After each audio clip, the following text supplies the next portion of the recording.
The Consumer Price Index is a measure that detects monthly changes in the retail prices of goods and services. Okay, so we're just giving a definition here. The payment of at least one government retirement benefit is based on the Consumer Price Index, so that those benefits reflect the change in the cost of living as the index changes. Okay, so we're saying that the Consumer Price Index is just a measure that shows like the monthly changes in retail prices of goods and services. So it's like how much things, like kind of like cost of living is kind of what I'm thinking. And then some government retirement programs use our benefits are based upon that price so that they can kind of change how much the cost of living is based on how that changes. Okay.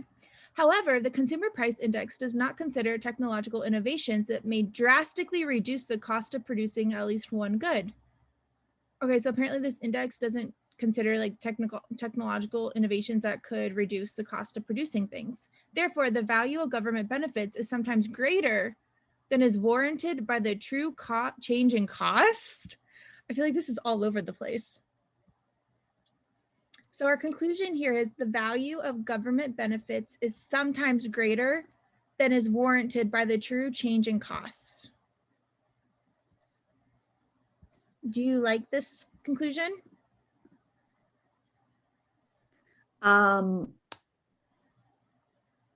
Government benefits.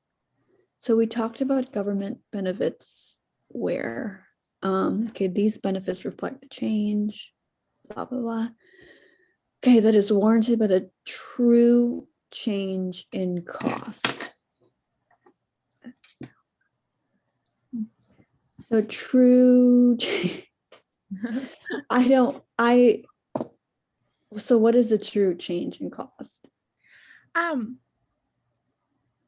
So our, this one's kind of a weird one to see, but here at the beginning, we're talking about the, like what Consumer Price Index is like the changes in goods and like the changes of price, like retail prices. Mm-hmm.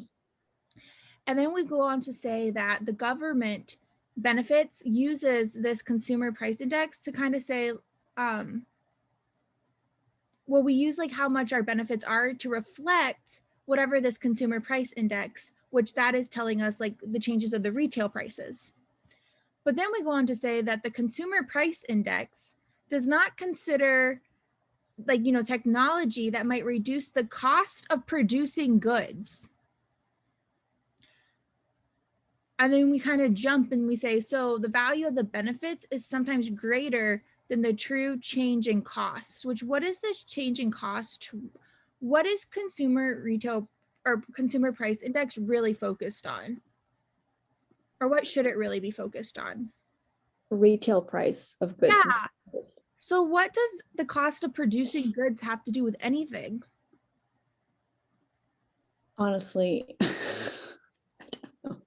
Nothing, right? It's like, we don't care. Yeah, if this would like, even if all of these, the cost of producing the goods went down, if they kept their price at the same price, that's what the Consumer Price Index is going to measure.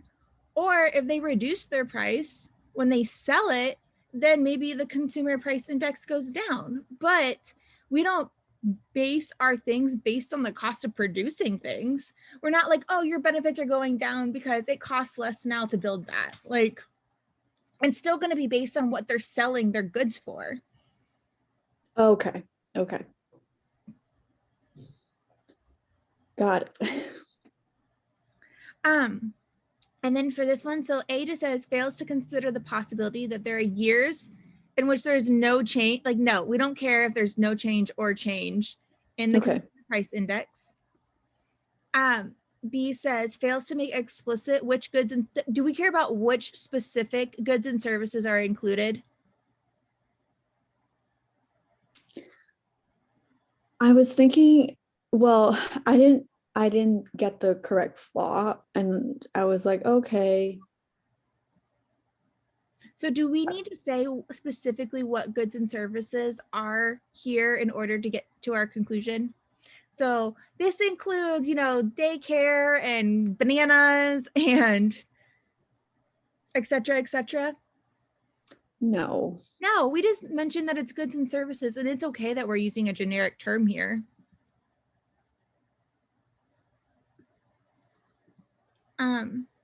C says, presumes without providing warrant that retirement benefits are not generally used to purchase unusual goods. Do we ever talk about unusual goods?